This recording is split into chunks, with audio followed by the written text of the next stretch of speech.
The Barefoot Lawyer Reports is proud to announce the publication of a research paper from the Center for Human Rights. It addresses the establishment of illegal policing and surveillance stations by the Chinese Communist Party in America and other countries.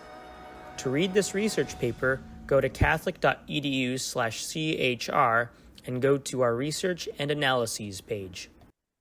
Hello, everyone, and welcome to another episode of the Barefoot Lawyer Reports podcast. My name is Will Deathridge, the producer, and joining me as always is Chen Guangcheng. Hello, my friend.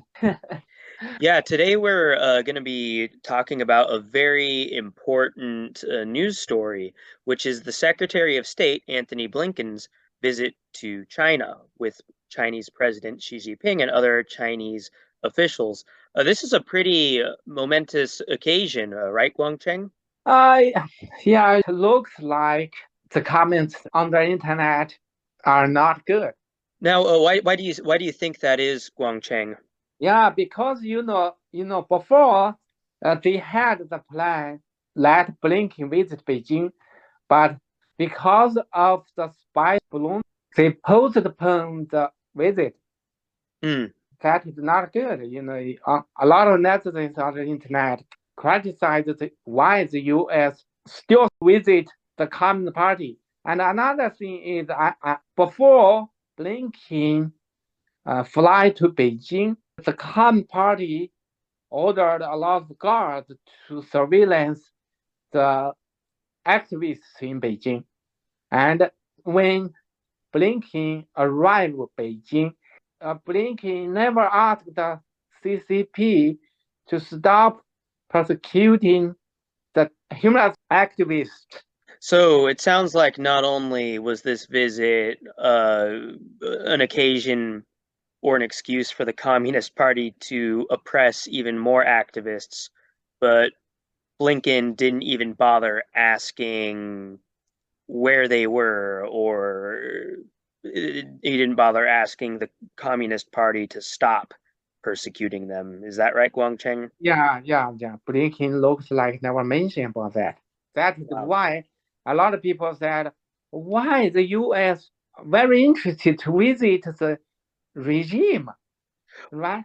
Well, Guangcheng, why do you think he is interested? Why do you think, especially after the spy balloon incident, why did we go to China? What do you think motivated them? Yeah, Biden wants to appease the Communist Party.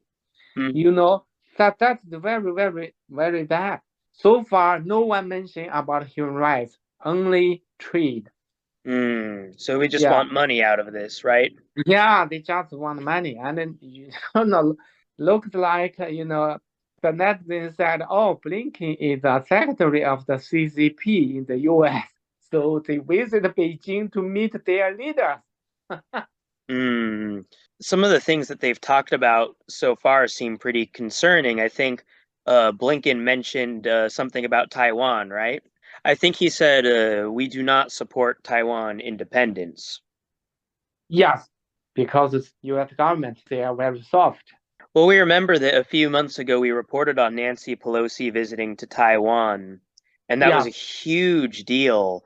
And there were rumors that the Biden administration wasn't very happy about the visit. Do you think that Blinken's visit to China and his comments about Taiwan are a way to appease the Communist Party or make them feel better about the Taiwan visit? I think, I think Biden just wanted to make the CCP happy. I don't know why.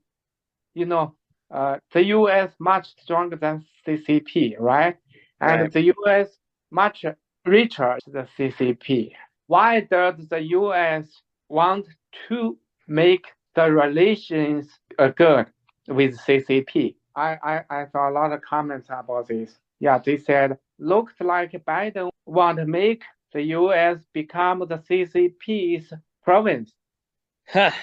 Wow, that's powerful. So they said in the future, maybe the U.S. have to listen to the CCP. Right. So, of course, that tells us the nation is unhappy, right? Well, Guangcheng, how do you think that Americans should react to this? What should we be thinking, and what should we be doing in response to this visit. Yeah, I think we should not let the U.S. government become soft and soft, and that will give a wrong impression to the CCP. Well, it seems So like everyone loses here because the United States appears weak, so that's bad for us. The citizens of China see the United States, which is the pillar of democracy, bowing to the Communist Party. The human yeah, rights activists are being evacuated from their homes because of visits like this.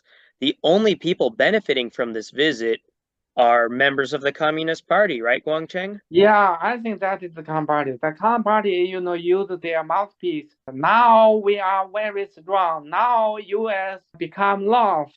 We don't need the U.S., but the U.S. need us. Yeah, the Communist Party use propaganda to see that. The U.S. does not think the CCP is the enemy, but the CCP still think the U.S. is their enemy. Well, first of all, share our podcast. Share, information about the human rights atrocities committed by the Communist Party across Facebook, Spotify, YouTube, Apple Podcasts, and other places we put the podcast. And look at our website at catholic.edu/chr, which focuses on publishing information, pictures, and articles about the atrocities committed by the Communist Party. We actually have some images of art, sculptures that Guangcheng visited in California, done by an activist who does some amazing work at representing the horrors of communism and the struggle for democracy in some very impressive looking sculptures and statues, right, Guangcheng? Yes, yes. Well, we appreciate you all for tuning in to another episode of the Barefoot Lawyer Reports. Thank you, Guangcheng, for all the information. Thank you, Will.